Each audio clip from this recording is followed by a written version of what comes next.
It feels like the world is on fire.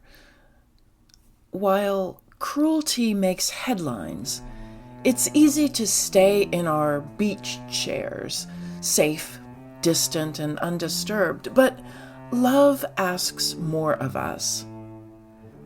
What if authentic spirituality means getting up from our comfort and joining the wave of love and compassion already in motion? Welcome to Spiritual Geography. I'm Joni Miller.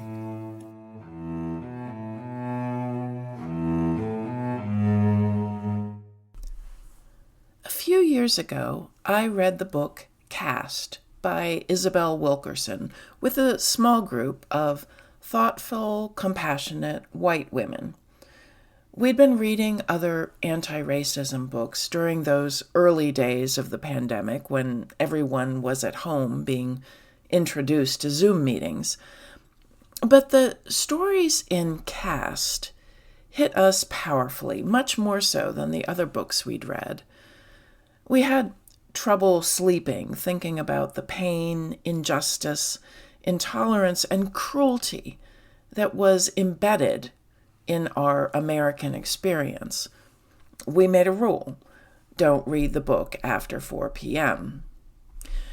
We wanted to hear, to know, to understand, so that we could move forward in a way that amplifies those unheard voices and moves toward correcting centuries-long systemic injustice. But we also needed to sleep. I'm feeling the same now. Anger, deep empathy, and hopelessness. Part of me wants to look away, to hide under the covers and read a romance novel. There's a particular privilege in being able to step back. I can take a break from the news. I can choose not to read certain stories after a certain hour. That's a luxury because some people can't opt out.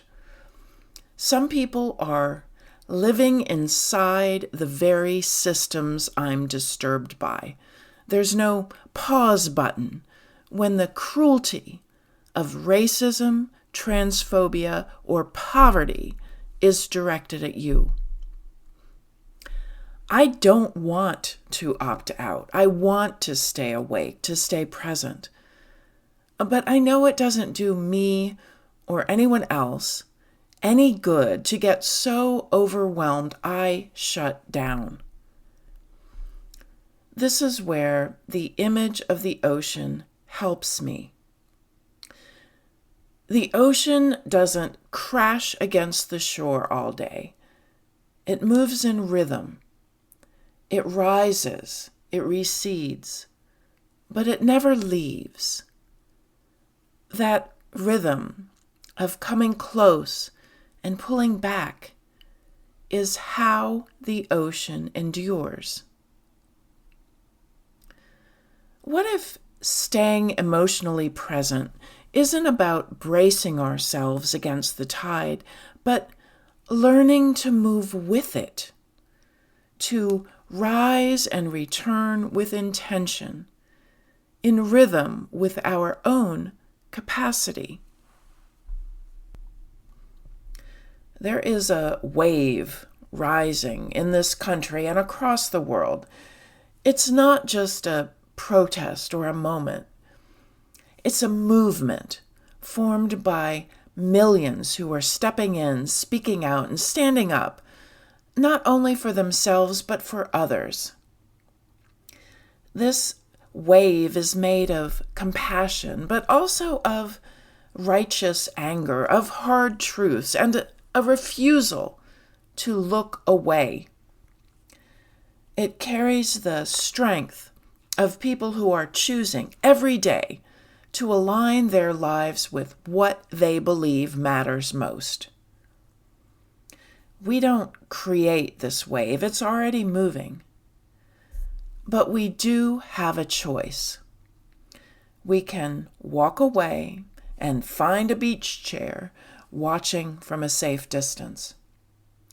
Or we can step into the current and offer our hands, our voices, and our courage to something greater than ourselves. Love is calling us with a whisper, a tug, a roar, a knowing deep inside us that our lives are bound to one another, that the dignity of someone we've never met matters, that everyone's life matters. The wave moves with or without us, but it changes, gets stronger and more powerful when we join in. In past episodes, I've talked about the human tendency to look away and self-protect. We convince ourselves it's not our job, that someone else will step in. Those are understandable, deeply human instincts. But spirituality, real spirituality, isn't meant to leave us unchanged. It isn't just comfort or beautiful language, nor merely the quiet of a meditation room or an inspiring quote. Real spirituality eventually asks something of us. And what it asks of us is love. Not just inward love for our own healing, our own unfolding, but love that moves outward. Love that gets its hands dirty. Love that's willing to be inconvenienced. This is part of spirituality that doesn't trend well. The part that can be controversial because it doesn't look polished or serene. But it's the part that makes our practice real, because we are now living the things we say we believe. Loving others is where our spirituality becomes embodied. It's where our integrity is tested, not in abstract notions of oneness, but in concrete acts of generosity, protection, and truth-telling. When love becomes active, when it stretches across the boundaries of fear, exhaustion, or difference, something in us expands, not to bypass pain or forgive harm too quickly, but to insist that the dignity of others is worth defending. Loving others expands us and is what makes spirituality life-giving, helping to improve relationships, helping others to grow, helping to forgive, not to excuse the past, but to release the future. And in that way, this expansive love becomes a wave of its own. Love is Mamie Till, insisting the world see her son's body, broken by hatred but not hidden. Courage in the face of unimaginable grief. Love is Harvey Milk, pleading with closeted gay and lesbian Americans to come out, knowing that visibility could cost them everything, and knowing that it might also save someone else's life. Solidarity through vulnerable visibility.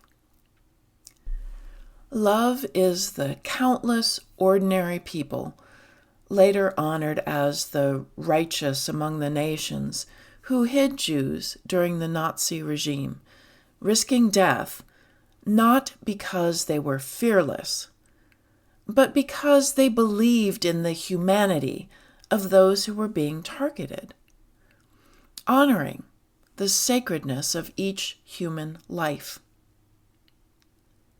Love is scary because we become vulnerable, But the power of love also strengthens and fortifies. We can join this wave of love. We can speak up when the story being told isn't true. We can correct the joke, challenge the stereotype, and name the harm. We can donate, show up, and amplify voices that too often go unheard. We can risk awkwardness, risk discomfort, risk being misunderstood. Love doesn't ask us to always get it right. It asks us to try. This is what active, life-giving spirituality looks like. Not just slogans, not just private beliefs, but love that takes shape in the world. Rest when you need to. Look away when it becomes so overwhelming you fear shutting down. Then get up again. Let your life speak. Let your love act. Love. We don't understand the mysteries of the universe, but we can grow more love. Love for ourselves, love for others, and love for the infinite mystery that lays beyond our understanding. Thank you for tuning in.